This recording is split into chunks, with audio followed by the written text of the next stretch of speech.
Welcome to TV 49 news. ఏపీలో ఒకరోజు ముందుగానే సామాజిక పెన్షన్లు అందజేశారు. డిసెంబర్ 1వ తేదీ ఆదివారం రావడంతో నేడు నవంబర్ 30వ తేదీన ఇంటింటికి తిరిగి పెన్షన్లు అందజేశారు. ముఖ్యమంత్రి చంద్రబాబు అనంతపురం జిల్లా నేమకల్లులో పెన్షన్ పంపిణీ కార్యక్రమంలో పాల్గొన్నారు. స్వయంగా ఇంటింటికి వెళ్లి పెన్షన్లు అందించారు. చంద్రబాబు నేమకల్లులో దివ్యాంగురాలు భాగ్యమ్మ ఇంటికి వెళ్లారు.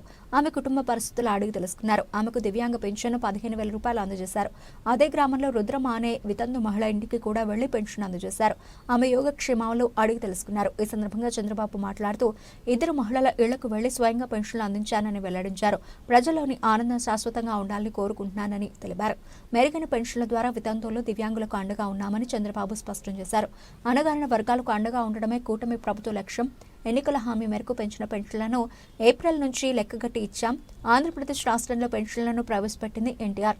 ఇప్పుడు రాష్ట్రంలో 64 లక్షల మందికి పెన్షన్లు ఇస్తున్నాం.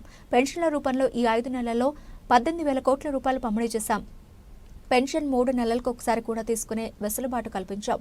పెన్షన్ లబ్ధిదారులు కూలీలు, కార్మికులు ఉన్నారని ఈ సౌకర్యం తీసుకువచ్చాం. దేశంలోనే ఎక్కువ పెన్షన్ ఇచ్చే రాష్ట్రం మనదే. పెన్షన్ల పంపిణీలో పైసా అవినీతి ఉండకూడదని స్పష్టం చేశారు. అయితే పేదలకు అనేక రకాలుగా మేలు చేయాలని ఉంది, కానీ సమస్యలు చాలా ఉన్నాయి. వైసీపీ 5 ఏళ్ల పాలనతో వ్యవస్థలన్నీ నిర్వీర్యం అయ్యాయి. ముందు వాటిని బాగు చేయాల్సి ఉంది అని సీఎం చంద్రబాబు వివరించారు. ఇప్పుడు 4,000 రూపాయలు పింఛన్ ఇస్తున్నాం కదా, ఉపయోగమే నీకు? ఎట్లా ఉపయోగం? అవును చెప్పని. నీ అభిప్రాయం ఏంటి? ఒకప్పటి నుంచి 3,000 నుంచి 4,000 ఇచ్చామమ్మా. ఒకప్పుడు నేనే ఉన్నప్పుడు 200 నుంచి 2,000 చేశాను. మళ్ళీ ఇప్పుడు 3,000 నుంచి 4,000 చేశాను. నీకు దీనివల్ల ఎంతవరకు వెసులుబాటు వస్తూ ఉంది? ఇప్పుడు 4 సంవత్సరాలు అంటే వచ్చిన పింఛన్ వస్తుంది, అందుకని ముందు లేదు. ఇప్పుడు పైన సంవత్సరం 3,000 తీసుకుంటుంటే ఇప్పుడు నువ్వు వచ్చినాక 4,000 రూపాయలు. నువ్వు వీళ్ళిద్దరు కూలికి పోయి కొంత డబ్బులు వస్తుంది, ఇదంతా కలిపి పెట్టుకుంటారా ఖర్చులకై? వాళ్ళకి పెళ్లి చేయాలి కదా నువ్వు? చేయాలి సార్. మరి అదే పెళ్లి చేయను, ఒగాయప్ప నాకు ఇల్లు కావాలని ఒగాయప్ప అంటాడు. ఇద్దరు అడుగుతున్నారు సార్. భార్య ఇల్లు కావాలని, ఇది వేరే కాపురం పెట్టాలని ఇదే అనుకుంటున్నాను. ఇప్పుడు ఇల్లు లేదా? ఇప్పుడు లేదు సార్. ఇప్పుడు ఇల్లు కట్టిస్తే ఇంటి జాగా ఉందా? ఎక్కడ ఉందమ్మా? అక్కడే కట్టుకుంటారు ఇల్లు కట్టిస్తే? దాని పక్కనే ఇచ్చేసేయండి.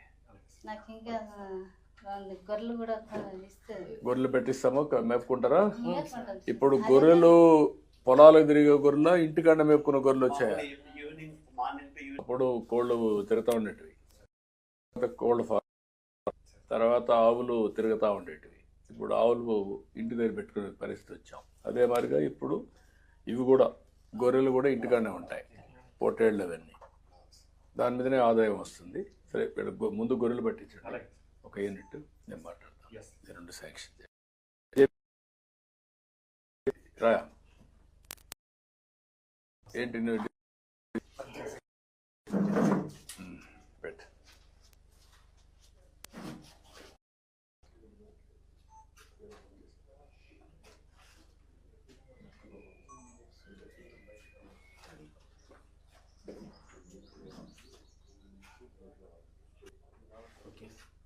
ఓకే,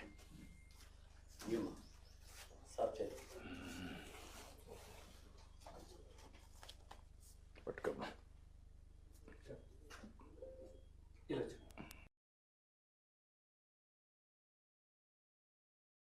ఏమి లేదా? ఏం చేస్తారా భూమిలో? పంటలు వేస్తారు, మిరప పెట్టినాము, ఏదమ్మా? 2 లక్షల పైన పెడతాను సార్ పెట్టుబడి. పంటే లేదు సార్. అది చౌడు భూమి సార్. చౌడు భూమి అది పండిస్తారు సార్. పంట రాదు. పత్తి, మిర్చి అట్లా పెట్టుబడి పెడుతున్నారు, కానీ వేడి వల్ల ఇప్పుడు విధంగా ఉండేటన్ని ఈ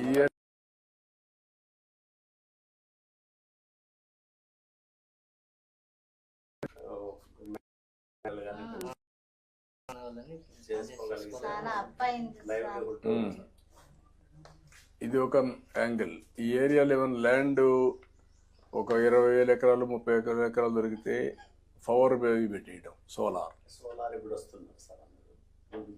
ఒక 5,000 ఎకరాలు ఐడెంటిఫై చేశారు మొన్న కలెక్టర్ గారు కూడా కలిశారు. వీళ్ళందరూ ముందుకు వస్తే వీళ్ళకి కూడా ఆదాయం పెరుగుతుంది కాబట్టి ఇక్కడ వీళ్ళకి ఒక 8 యూనిట్స్ ఉన్నాయి సార్ స్టీల్ ప్లాంట్ చిన్నది.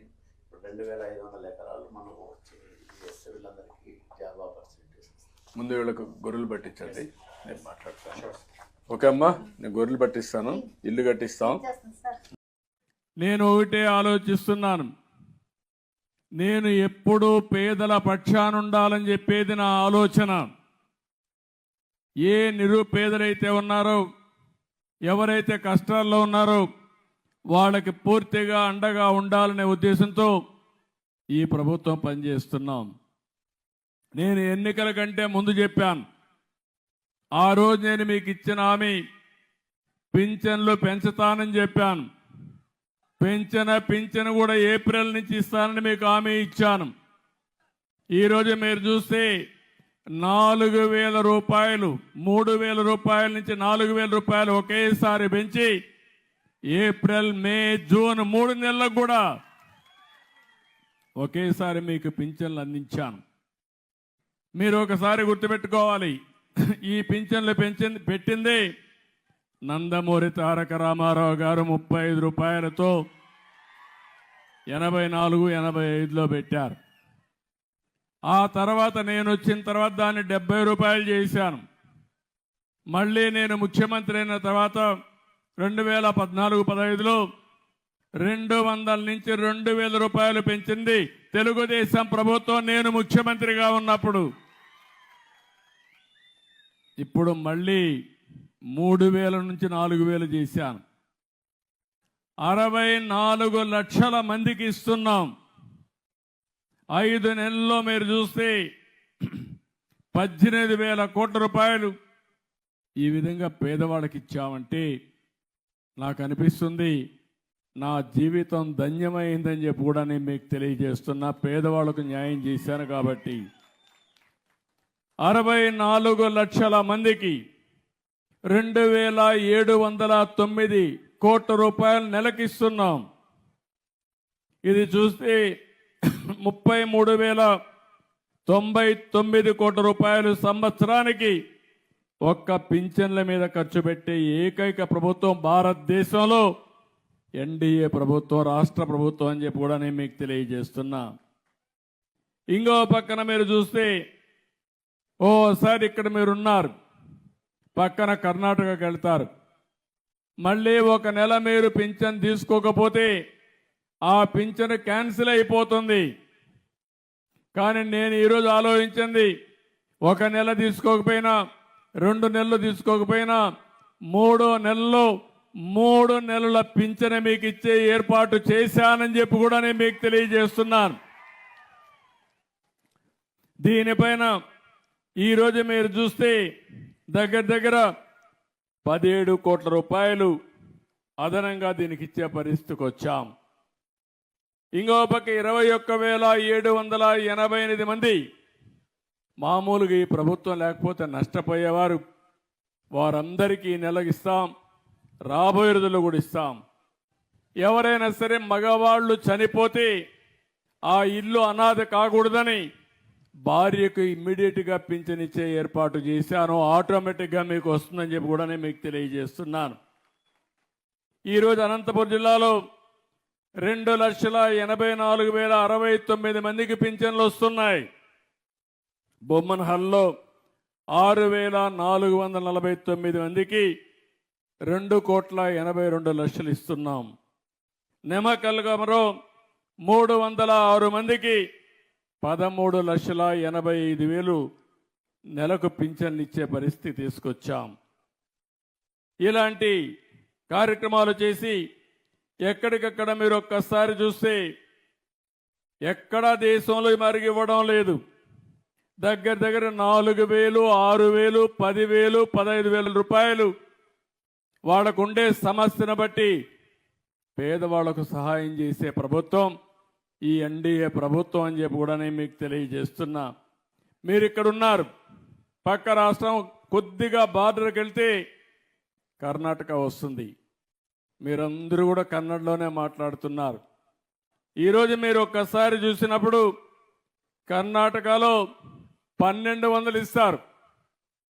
నేను ఇచ్చేది 4000 రూపాయలు ప్రారంభమే. పక్కన బార్డర్ దాటితే 1200.